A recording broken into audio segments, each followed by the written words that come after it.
खबर की ओर देखिए, अजमेर शहर पर एक नई बहस जो है छिड़ चुकी है। अजमेर दरगाह दीवान ने पीएम मोदी को चिट्ठी लिखी है। अजमेर को राष्ट्रीय स्तर पर जैन तीर्थ स्थल घोषित करने की मांग उठाई है। दरगाह दीवान के बयान को लेकर देखिए बहस जो है वो एक छिड़ चुकी है और विष्णु गुप्ता ने दरगाह दीवान की मांग का समर्थन भी कर दिया। तो अजमेर दरगाह को लेकर माहौल जो है, मामला जो है गर्मा गया, अब थमने का नाम नहीं ले रहा है। वहीं अब दरगाह के दीवान जैनुल अली खान ने प्रधानमंत्री नरेंद्र मोदी को पत्र लिखकर अजमेर को राष्ट्रीय स्तर पर जैन तीर्थ स्थल घोषित करने की मांग उठा दी है। दरगाह दीवान के इस बयान ने अजमेर शहर में एक नई बहस को जन्म दे दिया है। अजमेर जो दरगाह है दीवान, उन्होंने माननीय प्रधानमंत्री जी को एक पत्र लिखा है। पत्र में उन्होंने कहा है कि अजमेर जो नगरी है उसको जैन तीर्थ स्थल घोषित कर दिया जाए। मैं उनकी इस चिट्ठी का समर्थन करता हूँ। वो कम से कम वो ये मानने के लिए तैयार तो हुए कि ये जैनियों का तीर्थ स्थल है। उन्होंने अब तक ये तो माना कि यहाँ पे जैन मंदिर थे, और हमने जो अपने केस में लिखा है, हमने वहाँ महादेव का प्राचीन मंदिर बताया है और साथ ही साथ जैन मंदिर भी बताए हैं, जो कि अजमेर ख्वाजा साहब दरगाह उन मंदिरों को तोड़कर बनाई गई है। और आज इन्होंने पत्र लिखा है कि अजमेर को जैन तीर्थ स्थल घोषित किया जाए। बहुत अच्छी बात है और मैं सरकार के ऊपर छोड़ता हूँ कि सरकार इस पे अपने विवेक से फैसला ले।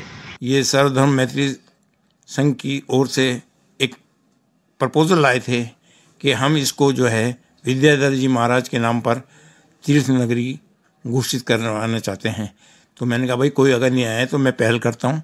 मैं प्रधानमंत्री जी को लिखता हूँ कि जब इतने स्थल यहाँ पर मौजूद हैं तो जैन समाज की ओर से जो विद्याधर जी महाराज हैं उनके नाम पर भी इसको एक तीर्थ स्तर राष्ट्रीय स्तर पर घोषित किया जाए तो बहुत बड़ा एक हमें सहयोग मिलेगा और उनके धर्मों को सब जितने यहाँ पर एग्जिस्ट कर रहे हैं उनको एक स्टेज पे लाने के लिए हमें सहयोग मिलेगा। और हम चाहते हैं कि जैन समाज भी जो है इसके अंदर आ गया है, अग्रणीय रहे। पवन हजारिया हमारे साथ जुड़ रहे हैं इसी खबर पर और जानकारी दे रहे हैं। पवन, प्रधानमंत्री नरेंद्र मोदी को पत्र लिखकर अजमेर को राष्ट्रीय स्तर पर जैन तीर्थ स्थल घोषित करने की मांग तो हो रही है, लेकिन फिर वो महादेव मंदिर वाला एंगल कहां गया?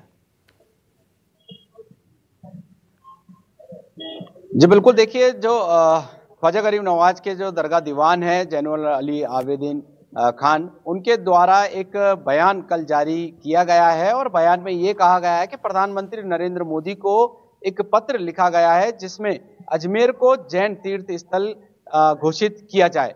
ये जब हुआ जब जैन समाज के कुछ लोग दरगाह दीवान के पास पहुंचे और उन्होंने मांग की।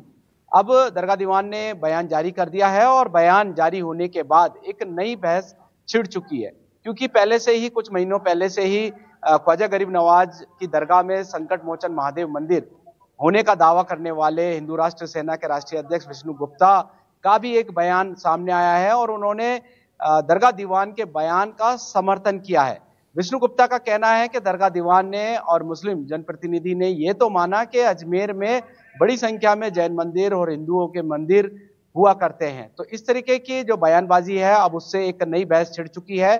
फिलहाल अगले महीने दरगाह मंदिर विवाद को लेकर सुनवाई होनी है और वह जो प्रकरण है वो विचाराधीन है। इसमें क्या निर्णय होगा वो तो माननीय न्यायाधीश ही फैसला करेंगे, मगर अब जो प्रधानमंत्री नरेंद्र मोदी को इस विषय में पत्र लिखा गया है तो यहाँ पर एक नया जो बहस है वह छिड़ चुकी है। और विष्णु गुप्ता का ये भी कहना है कि वह अपने अधिवक्ताओं की ओर से लगातार पुरजोर मांग कर रहे हैं कि ख्वाजा गरीब नवाज की दरगाह में संकट मोचन महादेव मंदिर है। फिलहाल बयानबाजी का दौर लगातार जारी है। प्रधानमंत्री नरेंद्र मोदी को पत्र लिख दिया गया है। प्रधानमंत्री कार्यालय से उस पत्र का क्या जवाब आता है ये देखने वाली बात होगी। फिलहाल जो बयान है दोनों ही तरफ से लगातार जारी है और जो माननीय न्यायाधीश का जो फैसला है वो अगले महीने मार्च में सुनवाई होनी है इस ख्वाजा गरीब नवाज की दरगाह में मंदिर होने के दावे पर। जी आदित्य, चलिए ठीक है, बहुत बहुत धन्यवाद करेंगे आपका पवन, महत्वपूर्ण जानकारी देने के लिए, हमारे दर्शकों तक पहुंचाने के लिए। और बढ़ेंगे अगली खबर।